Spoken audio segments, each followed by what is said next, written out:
A pesquisa científica no Brasil está sendo duramente atacada pelo atual governo. Mariana, Brumadinho, 2 desastres ambientais separados no tempo. You have stolen my dreams, my childhood. Falando sobre os incêndios na Amazônia que têm chamado a atenção do mundo todo. A fumaça chegou em países vizinhos e pode ser vista do espaço.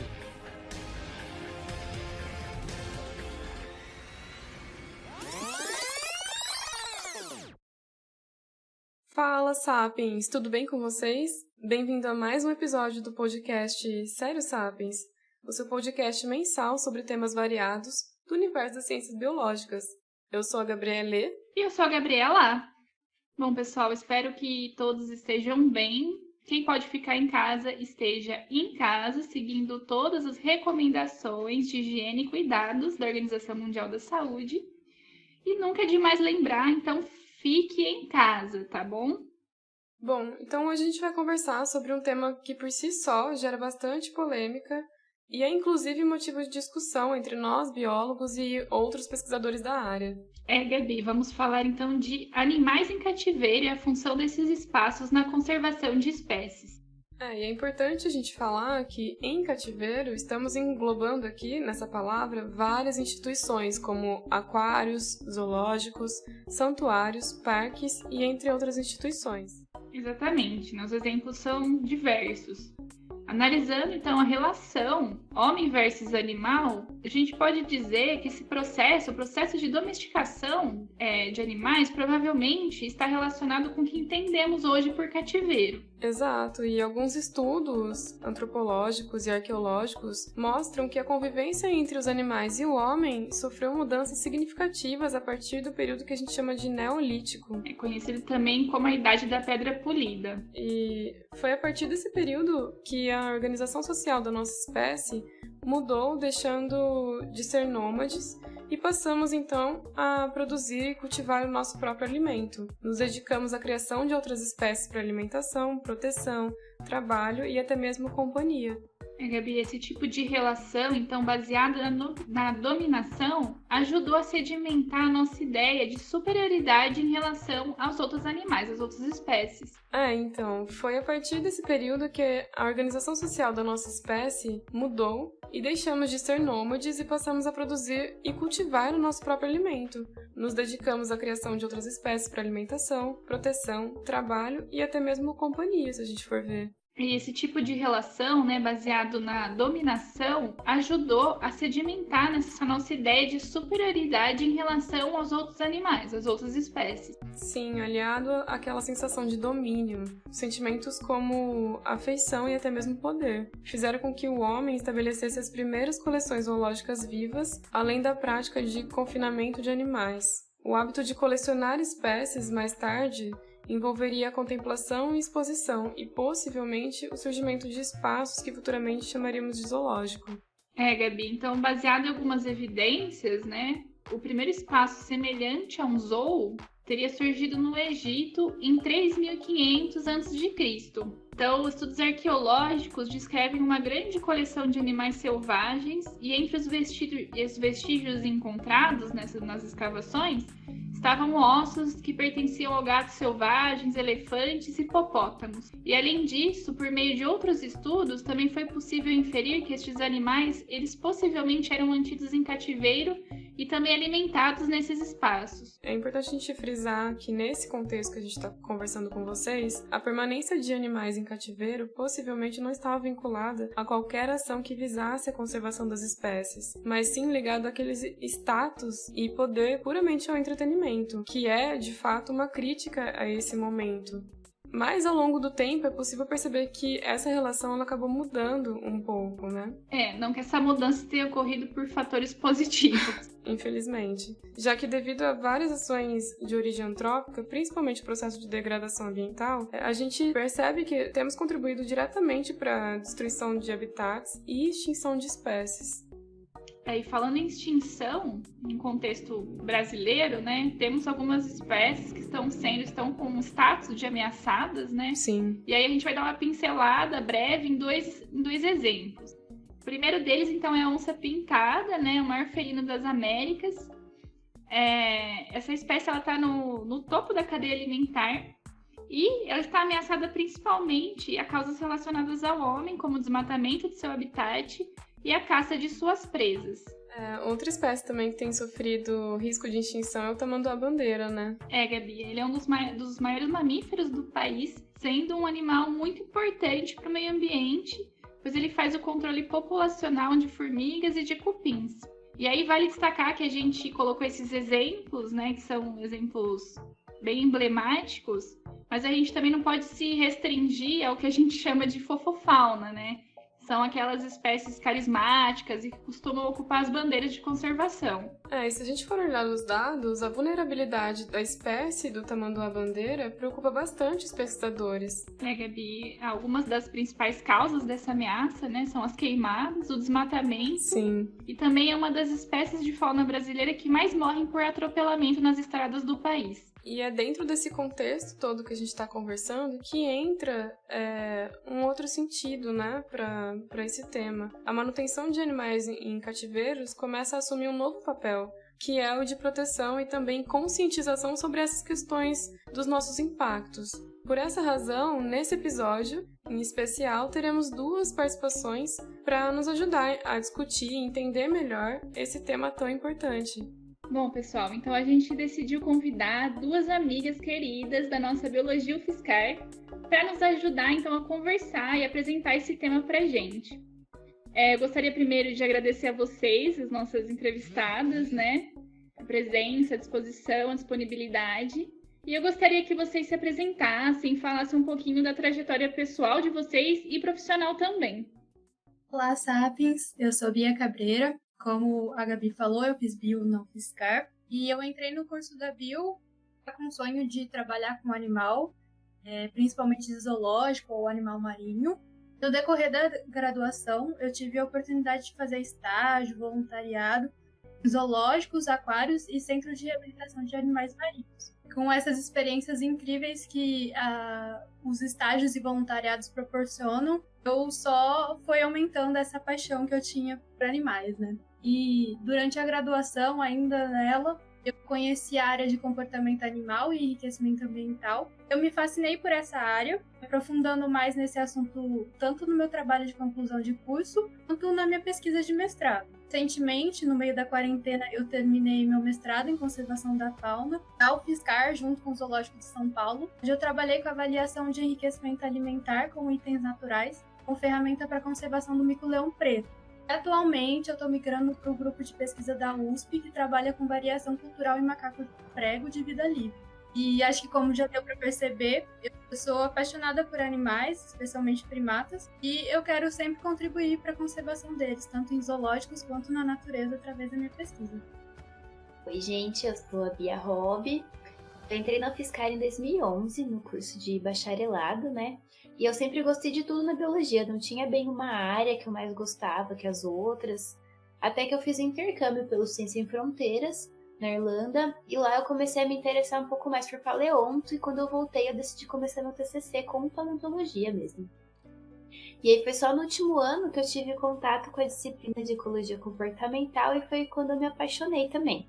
Aí eu vi que eu queria trabalhar com comportamento e queria aliar isso com a conservação da fauna. E aí então eu decidi fazer, depois da graduação, um mestrado profissional de conservação da fauna, mesmo que a Bia, né? Em parceria do Zoo com a UFSCar. Atualmente eu estou para defender a minha dissertação no mês que vem. Ela é intitulada como O Papel da Fundação Parque Zoológico de São Paulo na Conservação de Espécies Ameaçadas de Extinção, o caso da burra jacutinga. E atualmente eu também trabalho como bióloga no Bioparque Serra Negra. Legal, gente. E esse programa de pós-graduação, ele é novo relativamente, né? A gente acha que é a 5ª turma, 6ª turma, é bem recente. É bem legal, principalmente pela proposta dele, né? É bem diferente, ele é mestrado profissional, né? Já é um pouco diferente dos que a gente está acostumado. E ele é bem interessante porque você vê bem a rotina de um zoológico, você aprende bastante coisa diferente, assim, que na prática mesmo. Eu achei a oportunidade bem incrível, assim, porque eu já tinha tido contato com os zoológicos, assim, através, como eu falei, de estágios e voluntariados, mas foi uma uma imersão muito grande dentro do zoológico que a gente teve a oportunidade de ter com esse mestrado. Eu imagino que seja outra vivência, né? Nunca tive essa oportunidade, mas deve ser muito enriquecedor. E Bias, explica um pouco pra gente qual que é a diferença, né? Quais as principais diferenças entre um mestrado profissional e um mestrado acadêmico? Então, para um mestrado profissional, ele tende a focar muito mais na prática do seu trabalho, né?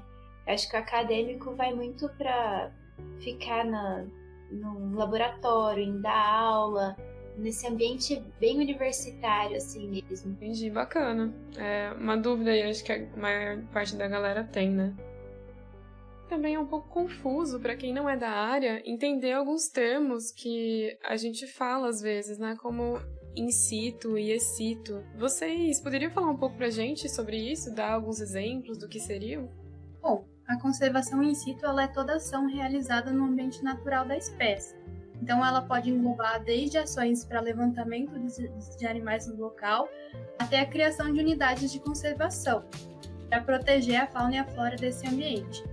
Esse tipo de conservação tenta-se combater os fatores que levam ao risco ao animal que está na natureza, como o desmatamento, a caça, o tráfico, entre outras coisas. E caso seja possível, caso isso não seja possível, são realizados deslocamentos desses animais para outro local onde eles já existem, que nesse caso é chamado translocação, ou para outros locais onde eles não existem, mas que têm condições suficientes para se estabelecer, que é a introdução. Como vocês já falaram um pouco, esses animais correm sério risco de extinção. A conservação ex situ é uma ferramenta complementar muito importante. Ela é a conservação do animal fora do ambiente natural, que pode ser em zoológicos, centros de triagem de animais silvestres, centros de reabilitação de animais silvestres, mantenedouros ou criadores. Nesse caso, a presença desse animal no local tem o propósito principalmente de ser um reservatório genético e demográfico dessa espécie, e caso ela se extingua na natureza, tem uma população sendo cuidada e livre dos perigos naturais. Dois tipos de conservação, tanto in situ quanto ex situ, que são complementares. Então, o ex situ ele ajuda a ter uma população longe dos riscos naturais, como eu falei anteriormente, e quando necessário e possível, esses animais eles podem ser reintroduzidos no ambiente natural. Já em informações dos animais in situ, ela vai servir como exemplo para os cuidados a serem realizados na conservação ex situ. Quando você tem esses animais ex situ, é possível realizar mais pesquisas ainda para você conhecer ainda melhor essa espécie e ajudar na conservação in situ. Em um programa mesmo de conservação das espécies, os dois tipos de conservação eles podem e devem trabalhar juntos para se ter bons resultados no final. É muito interessante vocês falarem isso, porque geralmente, às vezes fica aquela ideia de que são dois tipos completamente separados e distantes um do outro, né? E é bem legal vocês falarem que eles são complementares.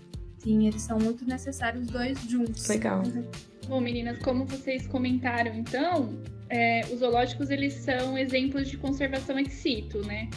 E aí, focando especificamente nos zoos, existe algum tipo de legislação que orienta o trabalho desses lugares, né, que fiscalize e monitore os zoológicos? E como esse tipo de trabalho ele é feito?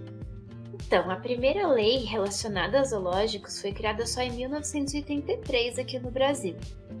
E nela foi definido várias coisas, como o que era um zoológico, a obrigatoriedade de se ter pelo menos um veterinário e um biólogo para dar assistência técnica, nascimento e óbito, entre outras diversas regras.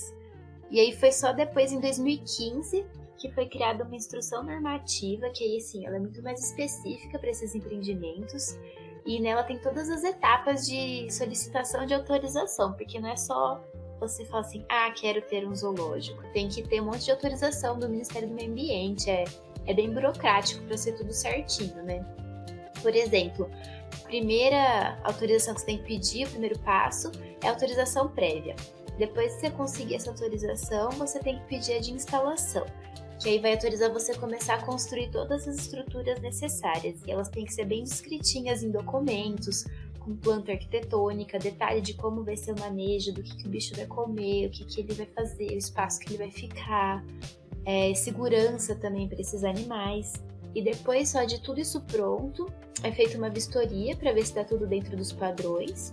E aí que se tem autorização de manejo, que autoriza você a receber esses animais e manter eles em cativeiro. Esses padrões que eu comentei, eles também são descritos nessa instrução normativa e nela tem os mínimos necessários, por exemplo, de área de recinto, de quantidade de água, de número de indivíduos por metro quadrado, o cambiamento, se tem área de maternidade ou não, e também o nível de segurança desses animais, que varia de 1 a 3, que é dependendo da periculosidade de cada um, né? Que aí isso pode alterar alguma coisa na hora do manejo, tanto para o bicho quanto para o tratador, em questões de segurança. Um exemplo dos requisitos mínimos exigidos por essa instrução normativa que a Bia falou, uma onça pintada é preciso uma área mínima de 70 metros quadrados e isso pode ser dividido em apenas 2 indivíduos. Se for um recinto fechado em cima, precisa ter uma altura mínima de 3 metros, precisa ter vegetação rasteira, árvores de médio porte e tanque com água. E na própria instrução normativa fala o tamanho do tanque e a profundidade. O tamanho é 10 metros quadrados e a profundidade 1 metro. Além disso, precisa ter maternidade, que é uma área separada onde ficarão as mães com os filhotes, e cambiamento, que é uma área no interior em que o animal pode ficar confinado com maior segurança para realizar manejos veterinários, para onde o animal precisa ir quando o tratador for limpar o recinto. Esse animal ele é considerado nível de segurança máximo. Então, quando o tratador for limpar o recinto, é preciso que o animal esteja trancado no cambiamento e ainda que tenha um corredor de segurança caso ocorra algum problema no cambiamento. Bom, massa, meninas, isso dá um alívio aqui pensar que existe uma legislação, então, que orienta, né, o trabalho dos zoos. E eu acho legal a gente frisar que, se tratando de política ambiental, né, a gente é bem servido aqui no país. A gente tem um arcabouço muito robusto. Mas a questão o grande problema está na fiscalização dessas políticas, né, do cumprimento dessas políticas, e acredito que também seja um grande problema desses espaços, né? Muitas vezes também não é nem a fiscalização, às vezes é recurso mesmo. Tem muitos zoológicos no Brasil que são municipais, são estaduais, e aí a gente sabe que nem sempre a verba chega, né? Quando chega ela é pequena, e aí não dá para você fazer muita coisa pro bem-estar do animal, né? É bem dificultoso essa parte. E é legal vocês comentarem, porque às vezes essa parte de dificuldade financeira ela é esquecida, né? Muitas vezes quando o tema zoológicos é abordado pela população. Também ela é negligenciada pelas pessoas quando elas vão pagar os ingressos para entrar, né? Porque muita gente, tem poucos zoológicos que têm entrada de graça, mas alguns, até municipais, alguns até cobram uma taxa pequena, bem simbólica, e isso é o pouco que também vai ajudar mais para eles, né? E às vezes a pessoa até reclama por ter esses ingressos, tem gente que acaba parando de ir por conta disso, mas que pensar que está ajudando os zoológicos nesses valores de ingresso. Sim, essa é uma lógica que precisava ser bastante trabalhada, né? De você entender como funcionam esses locais. Falando um pouco agora sobre o papel e a função dos zoológicos, que é um tópico que gera discussão, né, bastante discussão na nossa área, inclusive entre nós biólogos. Então, né, será que os zoológicos são só entretenimento ou existem outras funções e objetivos dessas instituições que a gente está falando aqui? Vocês mesmos já falaram, o zoológico hoje em dia tem uma função completamente diferente de antigamente, né? Obviamente que a gente ainda tem o zoológico que pode ser considerado ruim e tem os zoológicos que são considerados bons. Assim como a gente tem escolas que são boas, escolas que são ruins, ou profissionais bons e profissionais ruins. Aqui um zoológico moderno tem 5 funções básicas. É pesquisa, conservação, educação, bem-estar animal e lazer. Falando um pouquinho da função, as funções que a Bia falou, pesquisa ela pode ser feita tanto por trabalhadores do local, como também por estudantes interessados em analisar algo dos animais do zoológico. O legal é que muitos zoológicos eles apoiam e ajudam a pesquisa que ocorre também fora do local. No caso do Zoológico de São Paulo, uma das maneiras dele ajudar na pesquisa é esse mestrado profissional que eu e a Bia fizemos. Nele, os mestrandos eles desenvolvem pesquisas tanto dentro dos zoológicos como na natureza. Em relação à conservação, os zoológicos eles também participam de planos de conservação de algumas espécies, trabalhando para a reprodução e, quando possível, reintrodução dessas espécies no seu ambiente natural. O bem-estar animal ele envolve toda a questão de suprir as necessidades do animal, avaliar seus comportamentos e promover atividades e mudanças na rotina para que esse animal exercite. E através do isso é realizado através do enriquecimento ambiental e condicionamento animal. A educação dos zoológicos ela é chamada de educação ambiental. E ela permite sensibilizar e passar conhecimento para as pessoas de forma com que elas contribuam para a conservação. Como, por exemplo, na época em que teve muitos casos de febre amarela, muitos zoológicos fizeram campanhas passando a informação de que os primatas não transmitiam essa doença para as pessoas, com o intuito de diminuir os casos de extermínio deles, que ocorreu bastante caso de pessoas matando os bugios por conta disso. E todas essas ações de educação ambiental, elas tentam fazer que os visitantes vivenciem experiências e aprendam de forma prazerosa no momento de lazer deles. Em uma disciplina que a gente fez durante o mestrado, a gente realizou uma pesquisa com as pessoas para saber o que eles achavam que eram as funções de um zoológico e se um zoológico deveria existir mesmo ou não. Primeiro, a gente fez perguntas sobre quais eram as funções, dando diversas opções, como lazer, pesquisa, entretenimento humano, conservação e educação, e até confinamento de animais retirados da natureza. E depois perguntamos se eles achavam que os zoológicos realmente deviam existir ou não. Aí a gente passou um vídeo institucional do Zoo de São Paulo mesmo, que contava um pouco da história, das ações educacionais e conservacionistas. Então a gente repetiu essas perguntas para ver o que as pessoas pensavam depois de conhecer um pouquinho mais. E aí as respostas que as pessoas deram foram muito mais as verdadeiras funções de um zoológico, e as funções como o confinamento de animais diminuiu bastante. E sobre concordar ou não com a existência de zoológico, antes do vídeo, 43% das pessoas não tinham uma opinião formada, 43% concordava e 14% não concordava com a existência. Depois, teve uma diferença muito grande. 14% ainda não tinha opinião formada, 8% não concordava e 78% passou a concordar. Então a gente vê que a população realmente não conhece muito bem ainda as atividades de um zoológico moderno, né? Acha que é só confinar os bichos lá e para as pessoas irem ver. Não é bem assim, né? Tá mudando bastante isso hoje em dia. A desinformação é uma grande barreira, né, que a gente tem que enfrentar, acho que em qualquer área.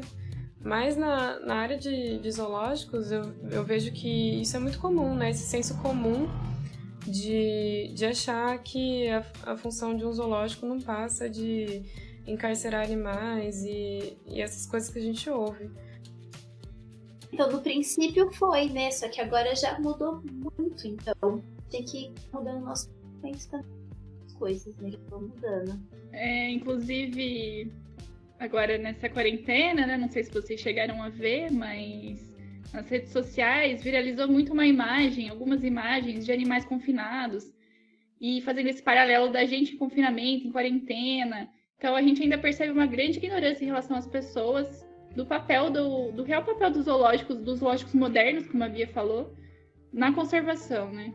E as coisas estão mudando e tá sempre melhor, né? É parte dessa mudança também. Exato. Eu acho que o senso crítico, ele é importante em qualquer contexto, mas desde que você tenha um conhecimento base para poder avaliar as coisas, né? E não partir apenas de julgamentos. Mas é muito importante esse dado que vocês trouxeram. Bom, e agora um assunto um pouco polêmico, né, sobre o tema. Segundo essa pesquisa que vocês comentaram, da disciplina que vocês fizeram, deu para perceber que algumas pessoas elas não conhecem a origem dos animais que estão nos zoológicos, né? E aí existe um mito, e aí a gente tem que tomar muito cuidado com essa questão de mitos, de que os zoos retiram os animais da natureza para mantê-los em cativeiro. E nós sabemos que não é bem assim, né? Então, eu queria que vocês comentassem um pouco de onde que esses animais vêm, a origem desses animais, e como que é um dia a dia, né, com base na experiência de vocês, de um zoológico. A grande maioria dos animais, eles são animais de um zoológico, elas vêm de apreensão da polícia mesmo, por causa do tráfico de animais silvestres, que tá entre os 5 maiores tráficos do Brasil, né? Os animais que são apreendidos, eles são avaliados se eles têm condições de sobreviver na natureza sozinho. E se isso não acontece, eles acabam indo para zoológicos e outras instituições, como o CETAS, que são o Centro de Triagem de Animais Silvestres, e o restante dos animais também vem de troca entre outros zoológicos, ou então eles são nascidos em cativeiro e que não puderam voltar para a natureza por não saberem procurar alimentos ou se defenderem sozinhos. E o dia a dia de um zoológico, assim, ele é bem rotineiro. Logo de manhã os recintos já são limpos, né? Os animais recebem os alimentos, que são selecionados, inclusive, por nutricionistas com a quantidade necessária e ideal de vitaminas, proteínas. Também, se é necessário, o animal tem alguma consulta com o veterinário para algum probleminha que ele possa ter.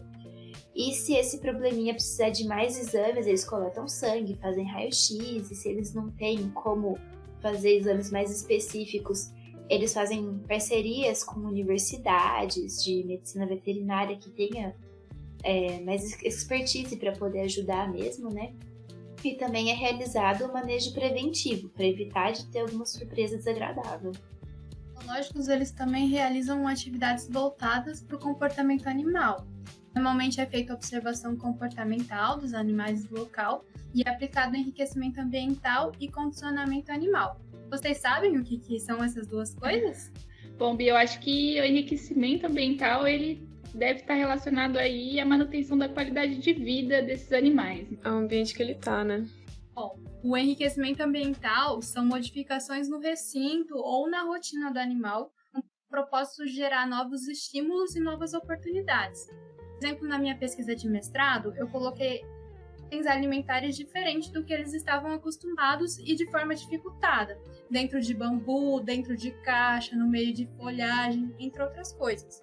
Isso gerou novos cheiros, um novo desafio para ele conseguir o alimento, além de dar um visual diferente para o ambiente. O condicionamento animal são treinamentos em que se pede um comando, como por exemplo dar a pata. Quando esse animal consegue cumprir esse comando, normalmente se recompensa com um alimento, uma coçada ou algo que o indivíduo goste e que vai ser uma recompensa para ele.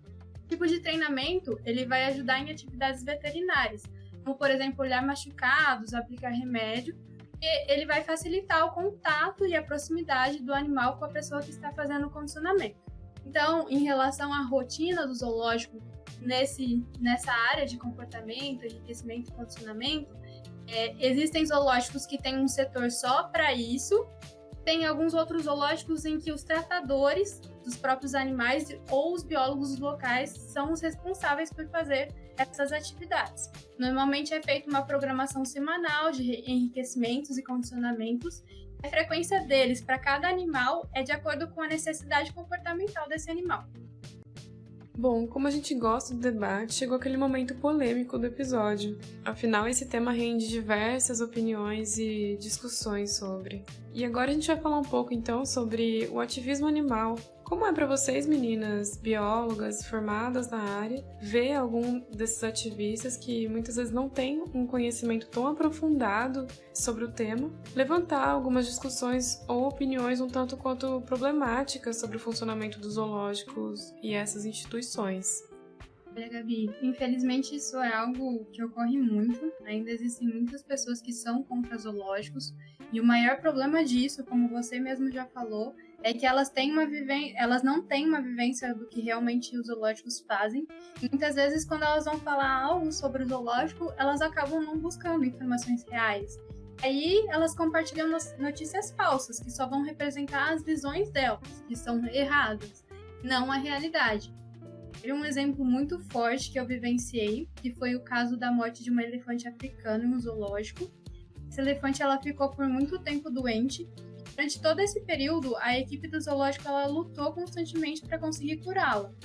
Foi feito muitas vezes na semana um condicionamento animal para dar a medicação. E quando ela começou a diminuir a alimentação, porque quando o animal fica apático por conta de doença, eles acabam também deixando de se alimentar. Foi feito o condicionamento diário para estimular ela a se alimentar. E foi um processo muito doloroso para quem estava se dedicando em cuidar desse animal. E a perda dele foi algo muito triste. E logo nesse mesmo dia em que ela morreu, uma pessoa fora do zoológico, influenciadora digital, começou a espalhar um monte de informações falsas de que esse animal foi maltratado, não tinha alimento, não teve assistência, entre outras coisas assim muito tristes. E aí o simples fato dessa pessoa compartilhar essa informação falsa para muitas pessoas é muito prejudicial, porque imagina, a pessoa, o trabalhador que estava lá se dedicando a esse animal já estava triste pela perda desse animal. E aí vê uma pessoa que é influenciadora digital, tem uma influência sobre outras pessoas, falando coisas que não ocorreu, falando coisas erradas e mostrando uma imagem totalmente errada do zoológico. Inclusive, muitas dessas pessoas que não defendem os zoológicos acabam defendendo os santuários, que por acreditar que esses locais os animais vão viver no paraíso, só por causa do nome ser santuário. Mas isso é algo que a gente não tem como afirmar, porque não há visitação para as pessoas poderem ver se está tudo bem, fazer denúncia ou não. Não tem uma legislação que regule esse tipo de empreendimento, como as que regulam o zoológico que eu comentei antes. A gente sabe que tem muitas denúncias a santuários existentes, onde eles dão alimentos industrializados para os animais, como doce, maionese e outras coisas que estão longe de ser algo natural para o animal, né? Por isso que também é essencial a gente conhecer todos os casos antes de falar mal ou até mesmo antes de falar bem. Assim como na ciência a gente tem que testar, tem que ouvir diversas fontes, só para depois ter alguma propriedade para poder comentar sobre o assunto. Eu acho que é importante frisar também que a gente também não é totalmente contra santuários. Existem muitos santuários muito bons. É muito importante isso, porque a gente destaca aqui que a gente não é contra o ativismo animal, né? O ativismo animal, ele é importante em diversos casos. O que tem que ser atentado é de onde estão vindo as informações, qual é a base da pessoa para falar sobre o assunto. Isso é uma coisa que a gente tem sofrido, como a gente já falou aqui, em diversas áreas, e os zoológicos não são diferentes, né? Ô Bia, você comentou um pouco sobre os santuários, né? Eu acho que seria interessante você pontuar aí o que seriam santuários, né? Qual seria, então, a grande diferença dos santuários e dos zoológicos, por exemplo? Então, acho que a maior diferença entre um santuário e um zoológico é que eles dizem que eles não exploram os animais para visitação, para entretenimento do público. Mas a gente já viu também que isso nem zoológico faz, né? A gente não tá lá pra explorar nenhum bicho, a gente tá lá pra tentar conservar ele, fazer pesquisa e tudo. E como não tem essa visitação das pessoas, a gente não sabe o que acontece lá dentro, né? Acho que essa é a principal diferença mesmo. Esse dualismo, né, de bem e mal, ele atrapalha muito nessas horas, porque as coisas, elas não funcionam dessa forma e tudo pode ser melhorado. Também é importante falar que a gente está comentando dos casos aqui do Brasil, especificamente. Quando a gente olha casos de outros países, né, aí são outras regras e é difícil comparar, né?